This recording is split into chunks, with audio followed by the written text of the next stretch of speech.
What up, guys?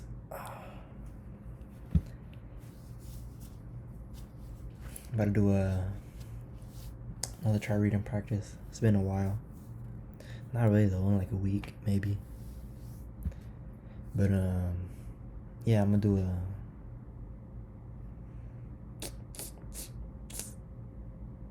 the moon's in Leo now, so I'm gonna do a Leo reading.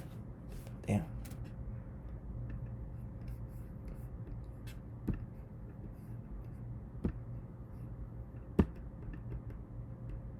Bro, this ain't trip.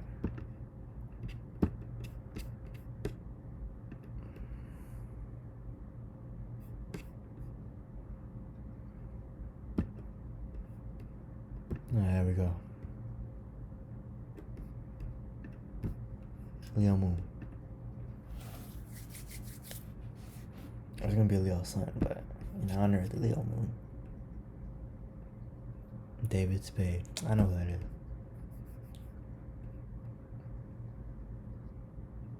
Stephanie Seymour. I don't know who that is. Birth time accuracy, excellent. Alright.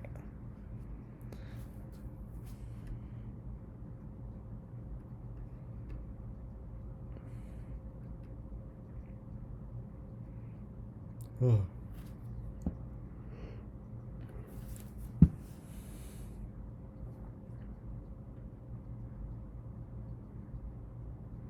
First thing I noticed was that 12th house stellium.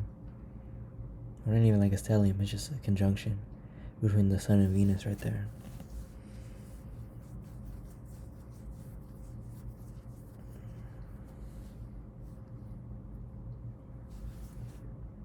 You know, I wonder if it's a thing with people that have some planets in the 12th house and then their ascendant in a late degree. Like this. I wonder if it's a thing where like they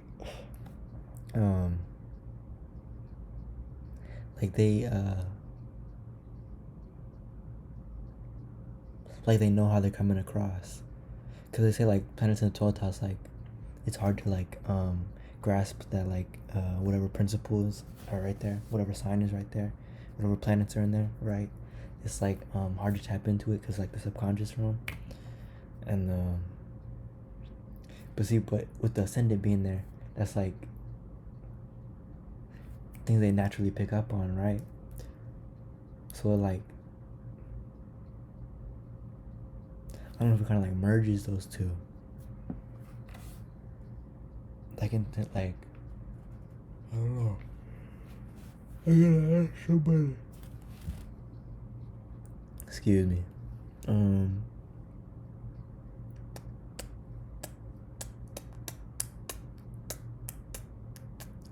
Yeah, with that Sun Venus conjunction, that's like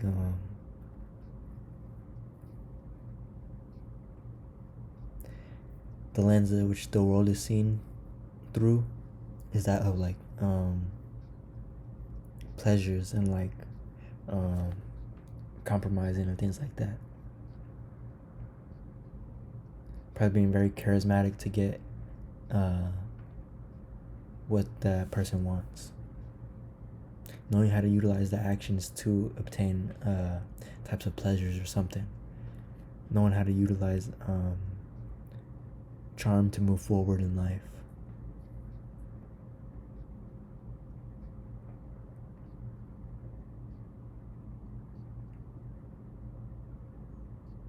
And then the Mars-Mercury moon conjunction is pretty interesting.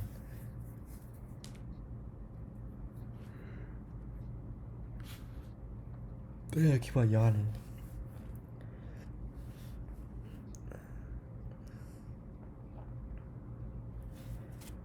Because with Mars and Mercury and the moon together, that would probably produce like, in Cancer too, that would probably produce like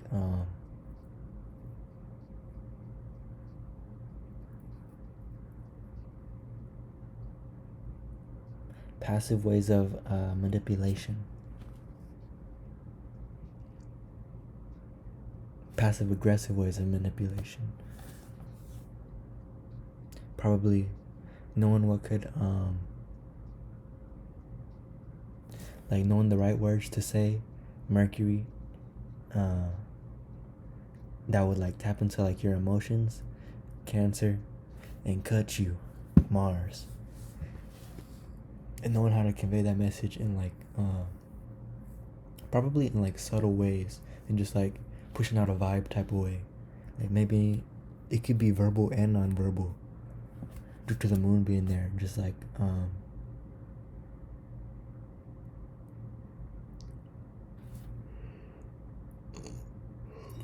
damn, I don't think I'm post this one, bro. I'm yawning too much.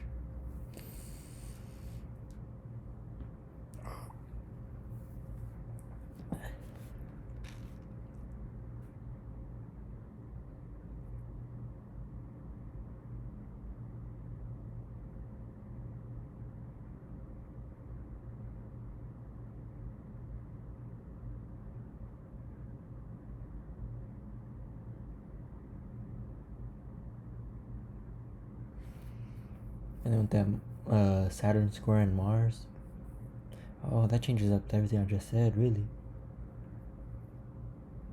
Or nah, it adds a sense of like nah, that solidifies what I just said, because it adds like the more like an inhibition to all that. So it would be like inhibition to that Cancer energy. So it's like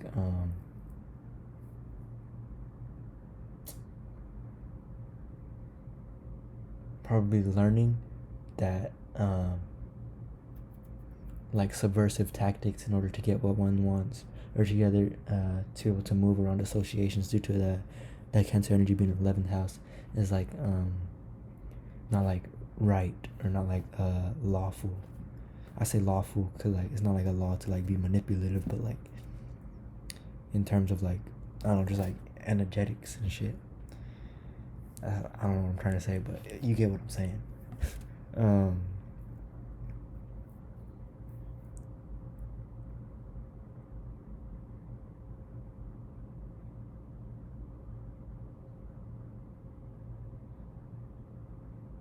Wow. No, that's kind of intense. That Saturn square to I like Cancer energy, and especially with the North Node being by Chiron too. All that stuff in Aries.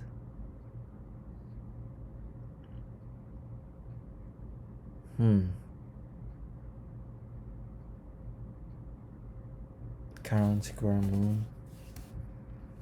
Woundings around like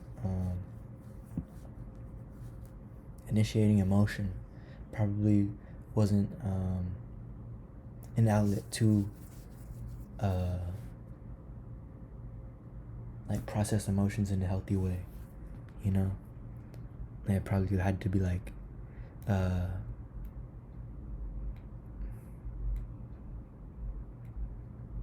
learning how to like implement or integrate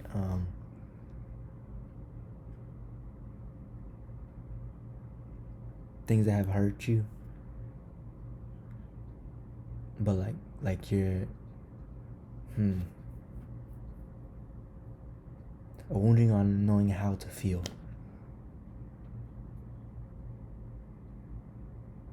and very much so craving that type of emotional security with that Saturn square to the Moon, and then craving the type of intellect with the Saturn square to the Moon, and then craving a type of moving forward energy with that Saturn square to the Moon. Now I'm just gonna write, bro. Fuck the video. Fuck what it looks like.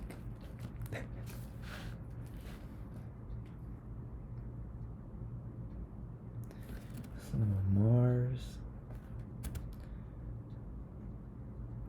Mars, Mercury, Moon conjunction.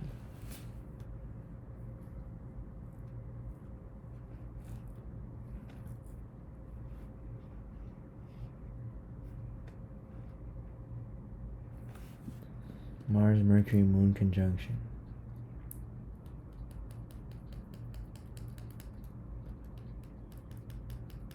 Emotional combativeness. Um,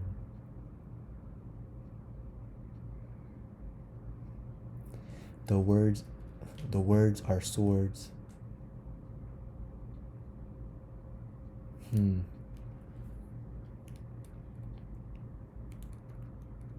The words are swords.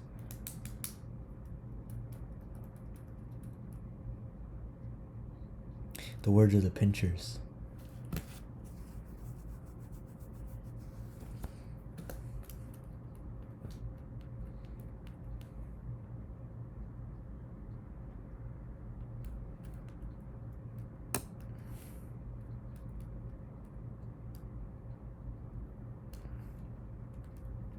Um, Damn, I'm gonna take this music off. I don't think I can concentrate that good.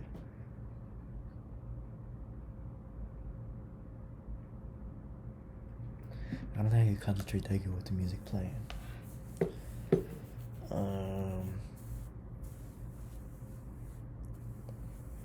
Okay, so Mercury and Moon.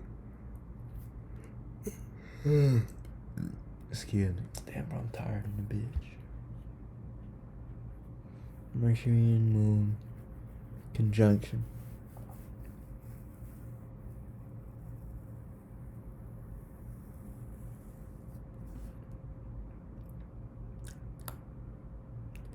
Mercury and Moon conjunction.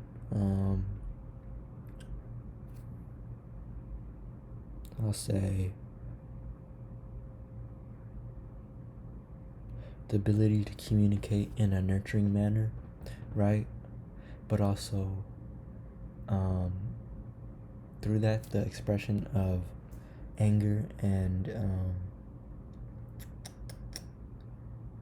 upsetness is like couldn't be too easily relayed, you know. So it'll be like pent up things, right? And due to all that pent up energy coming from her, the way she associates, right?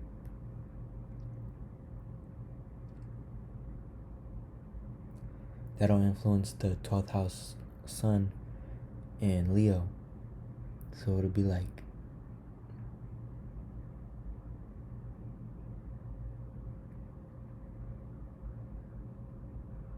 not knowing she's being dramatic to me, like to get a certain point across, right? And coming across passive aggressive in that manner.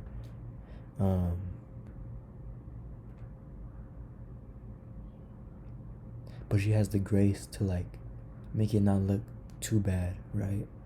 Due to Venus being there next to the sun.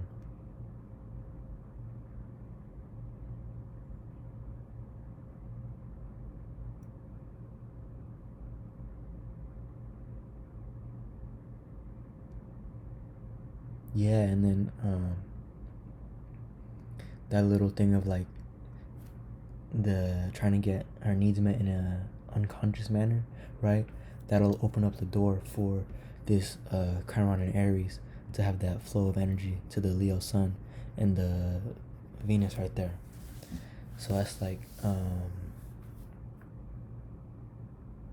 whenever she takes action, whenever she fixates on whatever she's trying to, whatever need she's trying to meet right here, whether that be one of being able to like get a certain point across with Mercury being there, get the certain point across that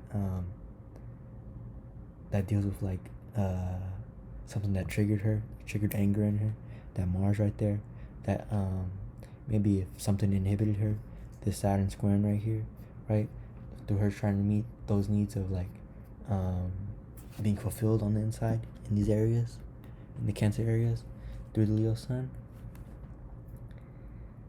like it opens up the door for mistakes in her actions of moving forward, right?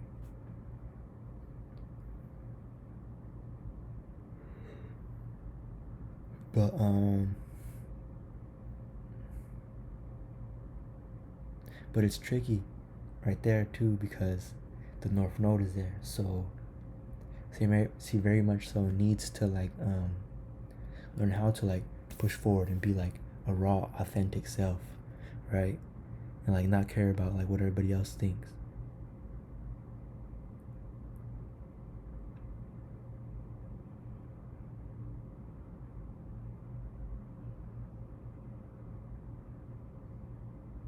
Damn, I just saw that Neptune and Scorpio in the fourth. In the fourth. That's like literally opposite her midheaven in Taurus. That's like that's like Neptune brings a fog to things, right? So a fog to the internal world, a fog to the home life, the early upbringing, right? Um,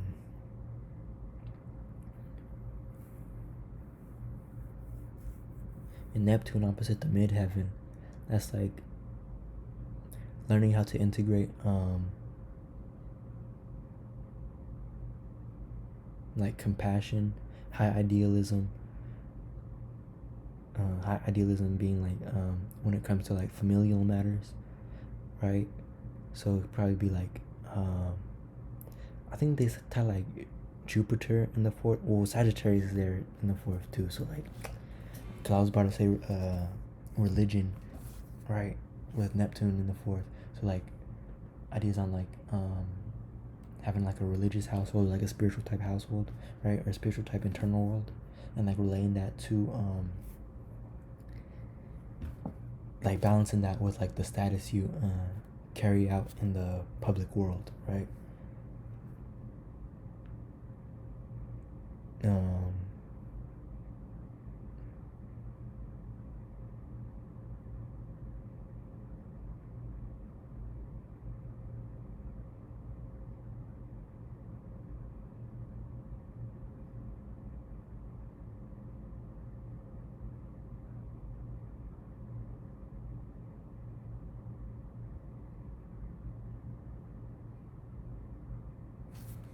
there's something bigger here with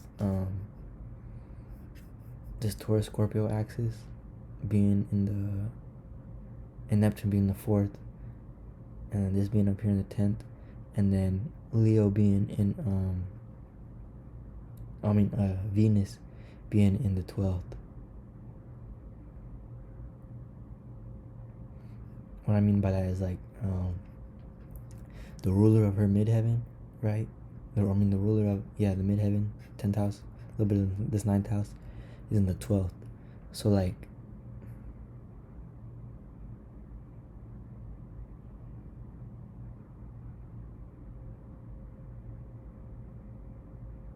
she might like have trouble balancing this, the Neptune in midheaven, right? Due to the fact of the Venus ruling Taurus in the 12th house. Due to the fact of the 10th house lord in the 12th house.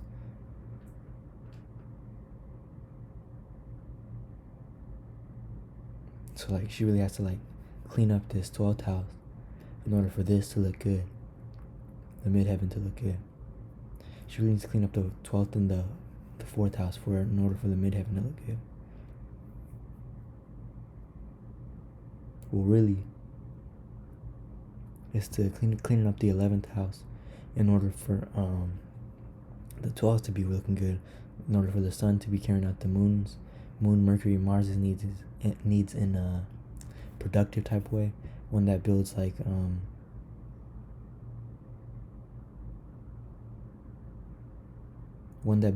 a situation where she would be able to relate her dreams to her associations due to this 12th, 11th house energies right here, or like creativity to her associations, and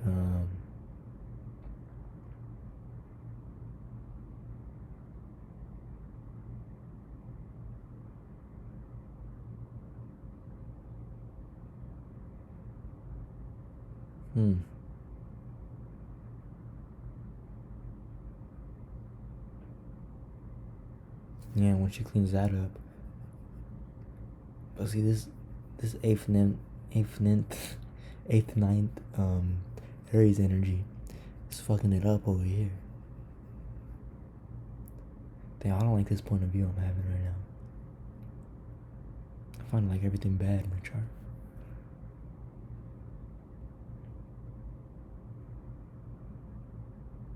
What can this be good for? What is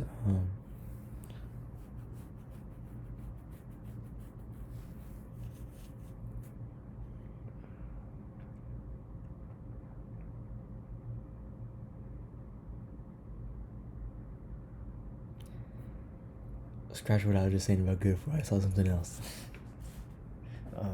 With that Sun Venus conjunction square Neptune, it could be like getting out of false beliefs based upon her own internal world, right? So things she like picked up on when she was a child that like molded her belief system into like being something of like delusional.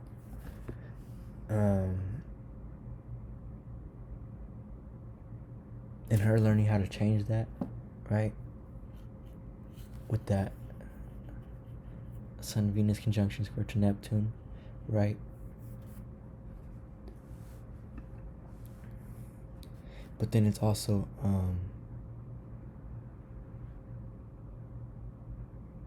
it's easy to get lost in it, right? Into that belief system due to the fact of the Moon, Mercury, and Mars trining it, right? Trining the Neptune and Scorpio in the 4th. So she's comfortable with swimming in that like type of subconscious, imaginative, whatever type of belief system she was born into. Or I mean, whatever type of belief system her family had that she picked up on and carried out in her childhood, right?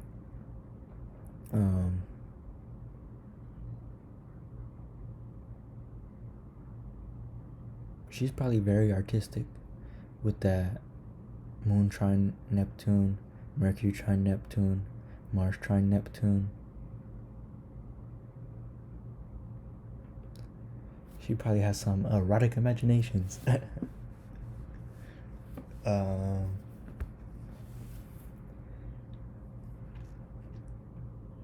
Mars Neptune, what does that mean?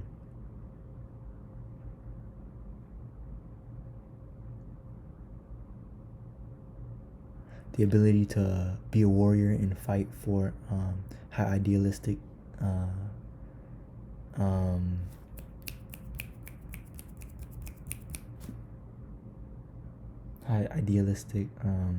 concepts in life, right? Being able to fight for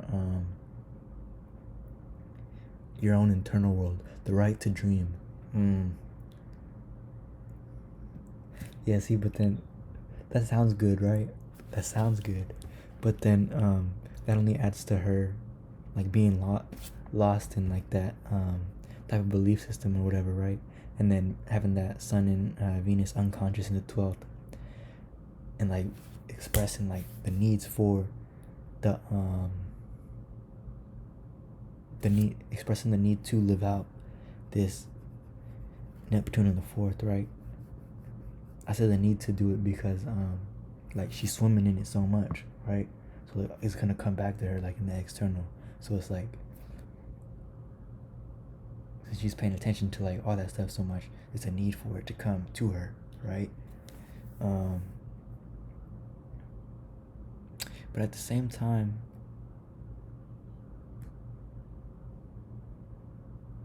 she's doing all that, like swimming in like whatever type of imaginative belief system there was, right? She craves for like a type of structure that can move her forward in life with this Saturn conjunct North Node, right? I think I said that about this aspect, so maybe that's a bigger theme right here, knowing how to move forward in life. I feel like this Jupiter in Virgo helps. I don't know how though, I just feel it. Maybe not. It do though. It can.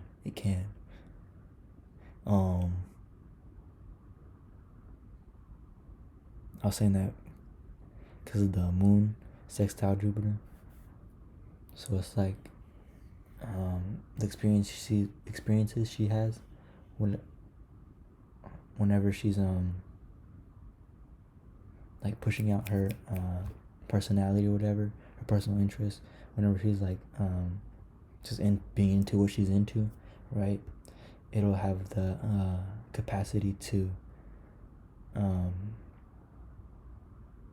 it'll give the capacity for her to emotionally connect to that, right?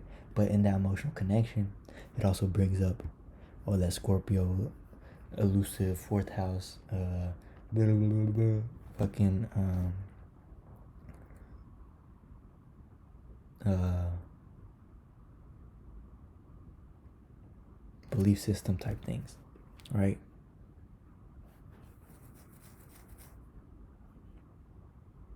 Like there's a chance to expand on that, you know.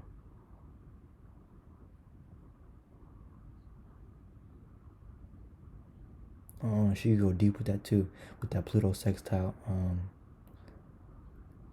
uh, Mars and Mercury.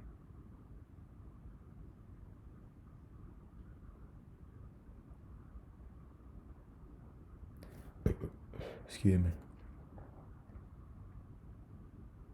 So being drawn to like or having the opportunities to dive deep into the psyche, having the opportunities to dive deep into why she truly desires things, right? So that could be helpful right there in terms of like self-understanding, you know, understanding her own psyche. This, yeah, and that Jupiter could help with that as well, helping expand that, helping the energy be bigger. So like it's like the chance of opportunity for her to like like expand her psyche, whatever, by diving deep is like that, right? And then with Jupiter there in that, being close in the same sign as Pluto, it expands that. So like that target area, like that area to dive into, right, is that much more wider because the Jupiter helps with that. And the Uranus Pluto conjunction, I ain't never heard of that before. I just mean I never seen it in a chart, but that could be helpful. I'm pretty sure with like switching up like psychic gunk, switching up on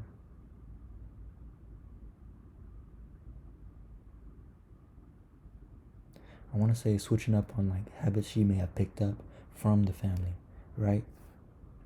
So that could very much so help this fourth house right here, which in turn would help this over here, which in turn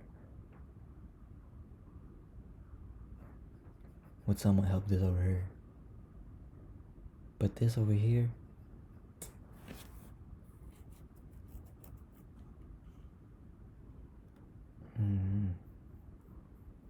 so ruler of the 9th and the 11th.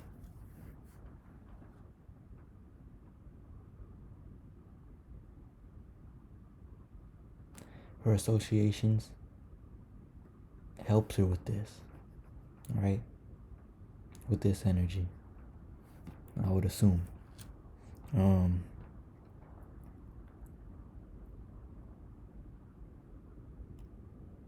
Oh wow, that's pretty cool. So like maybe her expressing like her like subversive tactics to get what she wants, right? Like more like, I say subversive, it doesn't have to be like negative in terms of like manipulating and things like that. It could just be like non-verbal type things, you know, with Cancer. Like Cancer will love for you to read their mind. You know? Like they don't have to put out what they think. They don't have to like they don't have to take something out of their shell and put it out for the world. Like they could just like sit back and chill in the shell and have like whatever come to them that they need. Oh, Cancers are gonna love that. For you know. But she might not even know she's acting that way, or what way she's coming across in that scenario, right? With that Leo in the 12th. Sun in the 12th. Mm. Ooh. But that Chiron though. It's in the 8th though. Nah, but if we did no, that would change the whole chart. I was about to say if we did what are they called? Whole sign houses? Or equal houses, something like that. I forget which one where like moves to shit. But well,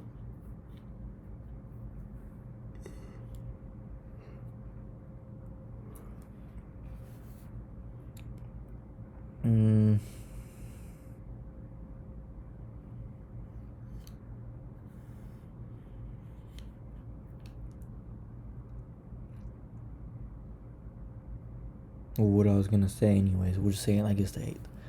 With the 8th house lord being Jupiter because Pisces on the 8th house cusp. So 8th house lord in the 1st house. That's kind of interesting. Something so private is up on Front Street. Damn, that kind of fits into the chart of her like trying to meet her needs in like that expressive type manner and the dramatic type of manner, but being unconscious to it, right? So next point, the 8th house lord in the 1st house. So like in order for her to swim in her psychic waters, right? In order to help aid that, her experiences of expressing and being naturally what she's into, right? And like her personal insecurities, things like that, her probably the things she interacts with on an everyday basis is like key for her to explore the her psychic waters, right? Her depths.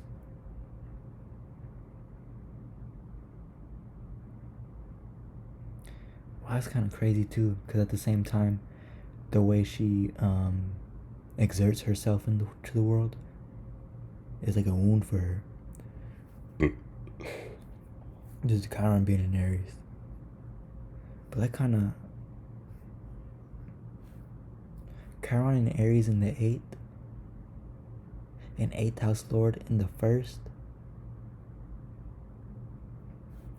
There's a connection there, because Aries is the 1st house, right?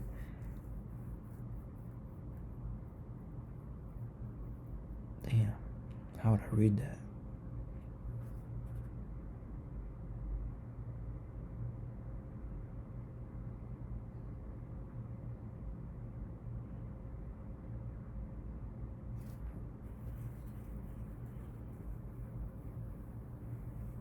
Oh, and that's that King Kunks too. It's Chiron and Jupiter.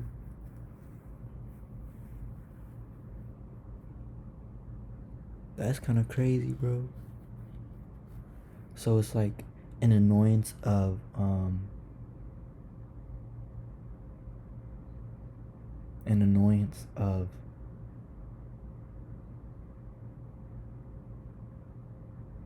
not knowing how to share her wounds, or how to share her wounds, and like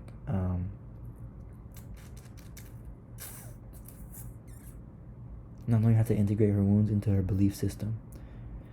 Jupiter being, I like to say Neptune and Jupiter is like the belief system, right? But Neptune is more of like the imagination part, with Jupiter being more like the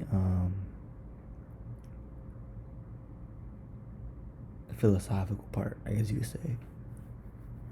Neptune being like the lovey-dovey aspect of it, but Jupiter being like the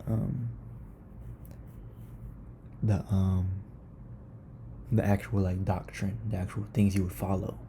But Neptune is like the like lovey-dovey like type energy.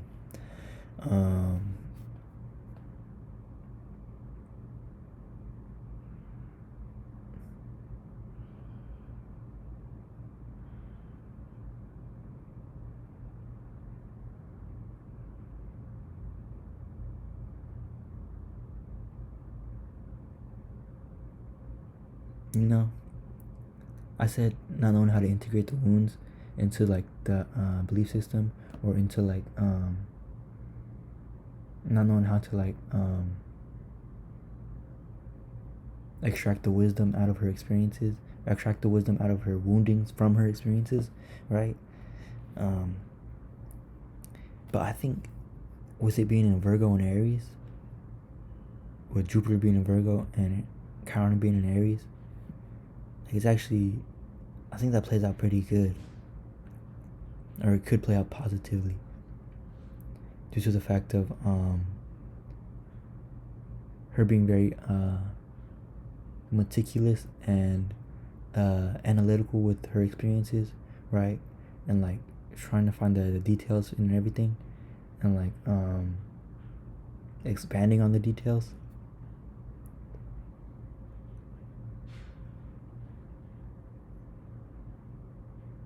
Could eventually lead to knowing how to integrate that Chiron with that Jupiter, and knowing how to like move forward, have that push, right? And like not be so ashamed of that Chiron in the 8th in Aries. And she learns that through her experiences in the 1st. Well, that's kind of cool. Like it helps each other out. But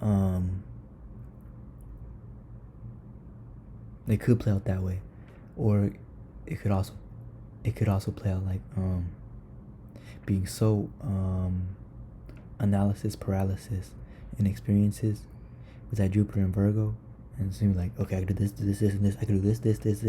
I can do this, and this. Or this happened, this happened, this happened, this happened, this happened, this happened, this. Like that. So it like paralyzes, and like that inaction causes the wounding in the 8th. Causes a type of stagnation, like a stuckness, which the 8th like represents, right? That's like House of Scorpio, the fixated. The House of Scorpio.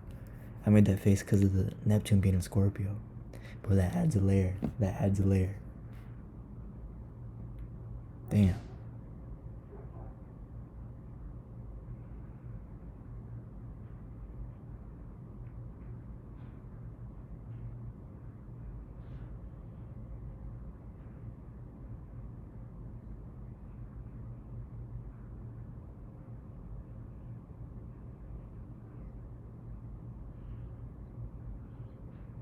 Oh, she for real yoded with the Saturn, Uranus, and Neptune.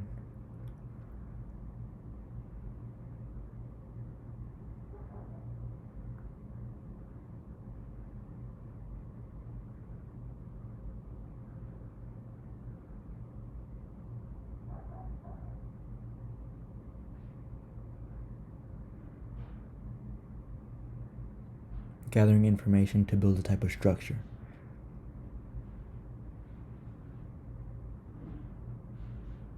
Gathering information on knowing what to change in order to change a belief system, in order to build a type of structure in which to experience the world.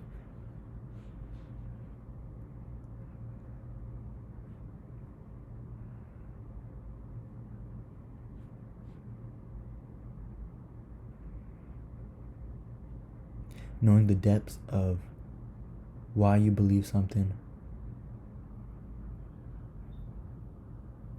knowing how to change up the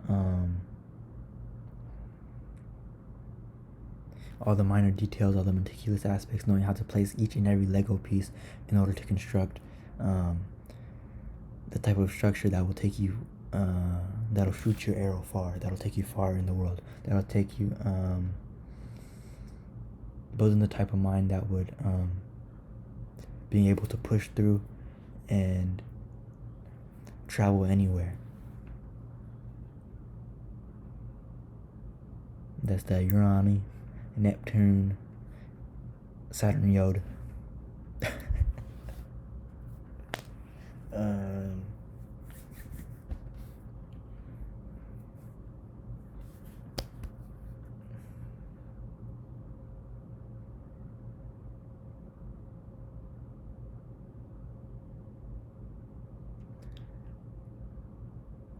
I feel like that would take time though to like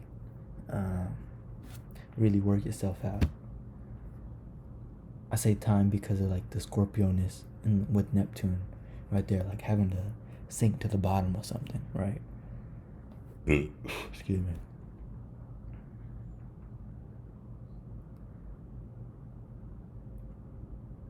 But she's very much so capable with that, with the Mercury, Moon, Mars contacts to Pluto. So she ain't no stranger to the deep waters, and she could swim. She could swim. Or she has the opportunities to swim. She still has to take it. But it's there for her whenever she wants to take that dip.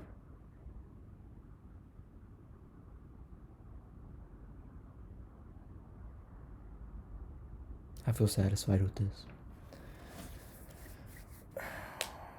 Oh, this was good. This was, I feel good.